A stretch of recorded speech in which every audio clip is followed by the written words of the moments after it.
Sapar વેરાવળના ભ્રષ્ટાચારની pole ખુલી 15 દિવસ પહેલા રિપેર કરેલ રોડ ફરી બિસ્માર। એક દિવસમાં એક જગ્યાએ બીજી વાર અકસ્માત। સાપર વેરાવળ નજીક હાઈવેનો સર્વિસ રોડ।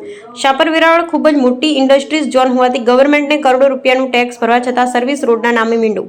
ગ્રામ પંચાયતથી લઈ તાલુકા પંચાયત, જિલ્લા પંચાયત, ધારાસભ્ય, રાજ્યકક્ષાના કેબિનેટ મંત્રી સાપર વેરાવળ તેમજ ગુજરાત સરકાર સાંસદ, કેન્દ્ર સરકાર ભાજપની હોવા છતાં સાપર વેરાવળના નેશનલ હાઈવે 4 મહિનામાં અનેકવાર સાપર વેરાવળ ઇન્ડસ્ટ્રીઝ તેમજ ઉદ્યોગપતિઓ રજૂઆત છતાં કોઈ પગલાં લેવામાં આવતા નથી।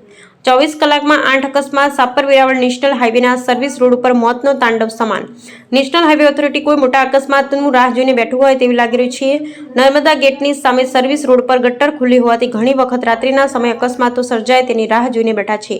આજે ટ્રક પલટી મારતા સહેજમાં રહી ગયો હોય તેમજ સાપર વેરાવળથી રાજકોટ જતા સર્વિસ રોડ પર રોદા 10થી વધુ લોકોને બાઇક, રિક્ષા આ પલટી ખાઈ શકે છે। નાક વિનાનું તંત્ર ક્યારે જાગશે તેવું સાપર વેરાવળના તેમજ આજુબાજુના ગ્રામ્યના લોકોમાં ચર્ચાઈ રહ્યું છે। Bureau report Kamlesh Vasani, Sapar Veraval.